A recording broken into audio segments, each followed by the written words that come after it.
안녕하세요 여러분, 랜선 책방 1호 책방입니다.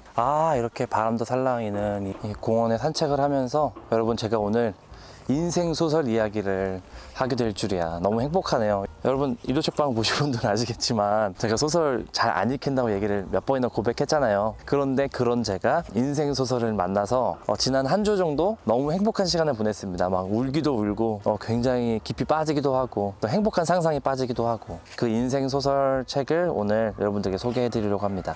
바로 이 책입니다. 유다.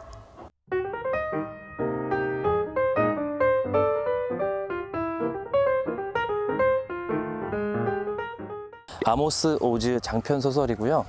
우리나라 번역본은 한 450쪽 정도 돼요. 소설이니까 스토리에 대한 스포일러 같은 건 좀 조심을 하고 이야기를 한번 그냥 편안하게 한번 해보도록 할게요.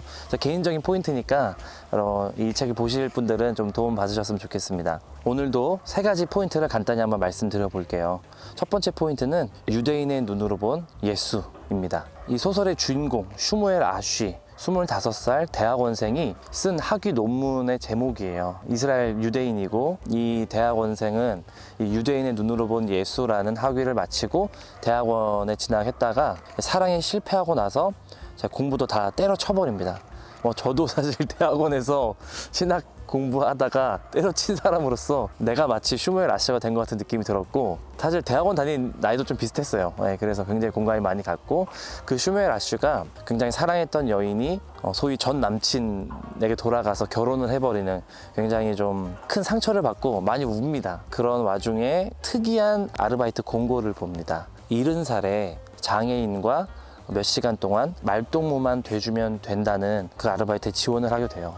그 노인은 게르숀 발드라고 하는 유대 문학이나 이스라엘 역사라든지 인문 교양에 해박한, 말빨이 너무 탁월한 노인입니다.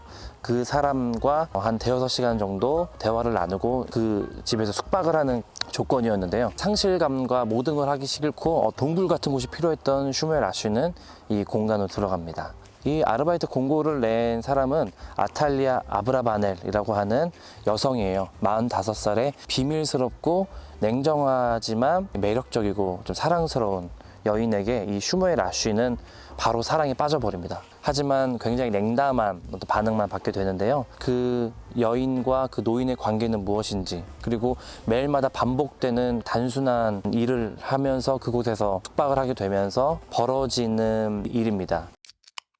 당연히 게르숀 발드와 슈무엘 아쉬가 대화를 나누면서 너는 뭐 하던 사람이냐? 그러면 저는 인문학 공부하는 사람입니다. 무슨 주제인데? 유대인의 눈으로 본 예수입니다 하면서 실제로 유대인의 눈으로 본 예수에 대한 역사 같은 것들, 그리고 그런 다양한 이야기들을 그 노인과 주고받습니다. 그러면서 저는 이제 기독교인의 눈으로 본 예수 같은 것을 공부한 사람이고 그런 관련된 고민만 했던 사람인데, 진짜 유대인의 눈으로 봤을 때 예수는 어떨까? 예수는 처음부터 끝까지 유대인이었거든요. 유대인 정체성을 가지고 있었고 토라라고 하는 구약 성경의 근거에서 생애와 사역을 펼쳤기 때문에 유대인의 눈으로 본 예수라고 하는 독특한 하지만 굉장히 중요한 그런 이야기를 이 유대인들이 대화를 나누게 됩니다. 제가 왜 인생소설인 줄 여러분 이제 아시겠죠? 조금은.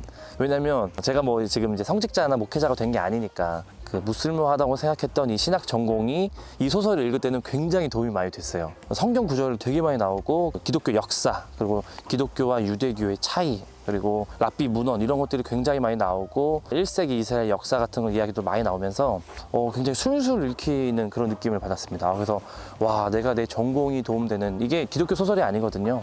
오히려 히브리 문학 소설인데 그래서 이 히브리 전통을 좀 공부한 보람이 있구나, 그런 생각이 많이 들었습니다.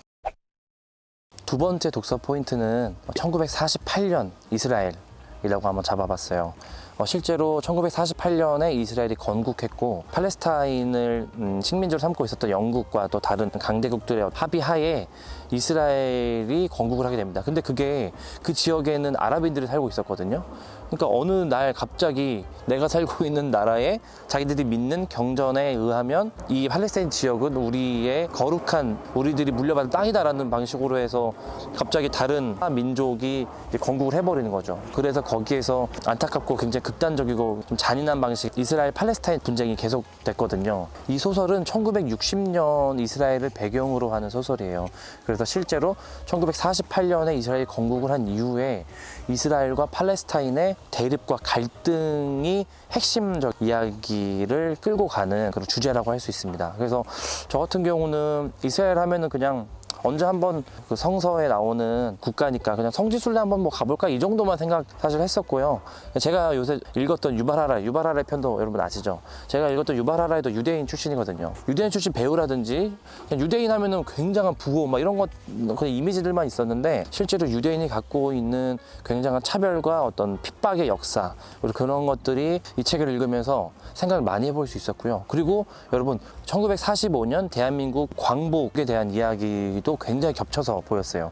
그러니까 이스라엘도 굉장히 강대국들 사이에 있는 약소국으로서 굉장히 어려운 시기를 많이 겪었고 그것이 한국인의 어떤 정서, 이 한국이라고 하는 나라의 위치와도 굉장히 좀 비슷해서 한국인이라면 이 아모스 오즈의 이 소설이 굉장히 빨려들 것 같다는 생각을 많이 했습니다. 슈무엘 아시와 아브라바넬 사이에는 어떤 사랑과 감정, 정서, 뭐 고백 이런 이야기들이 주를 이루고 게르숀 발드와 슈무엘 아시 사이에는 대화와 논쟁 이런 것들이 주를 이루거든요. 그래서 이스라엘 건국을 둘러싼 입장도 이 둘이 달라요. 슈무엘 아시는 굉장히 사회주의적이고 그냥 개혁주의적인 입장이고요. 게르숀 발드는 굉장히 시온주의적이거나 아니면은 그 시온주의를 둘러싼 전통 유대인의 전통에 선 그런 입장에 대해서 이야기를 하고 있습니다. 마지막 세 번째 독서 포인트는 배신자 유다입니다. 가룟 유다 여러분 아시죠?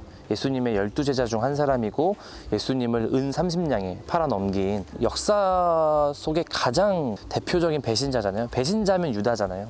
유다라고 하는 이미지가 어떻게 2000년 동안 유대인을 대표하게 되었는지 그래서 그 유대인을 대표하게 된 그 역사 속에서 유대인이 홀로코스트라든지 굉장한 차별과 핍박을 받는 새로운 해석도 제시를 하고요. 가룟 유다 하면은 저도 마음속으로 그냥 뭐 어쩌다가 그렇게 해가지고 비극적인 마지막에 생도 스스로 이제 목숨을 끊는데 이 책이 충격적으로 그 가룟 유다에 대한 해석을 뒤집어 버려요. 그래서 신앙심이 굉장히 좀 독실하신 분들은 굉장히 좀 놀랄 수도 있고 이 책을 불태워버렸나 이렇게 그렇게 얘기하실 수도 있는데 저는 그렇게 생각하지 않고요.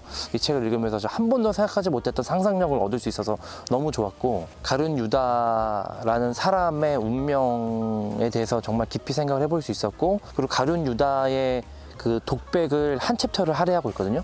그 챕터는 너무 감동스럽고 진짜 놀라운 챕터인 것 같습니다. 여러분 용도사의 인생 소설이라고 하니까 좀 궁금하지 않으신가요?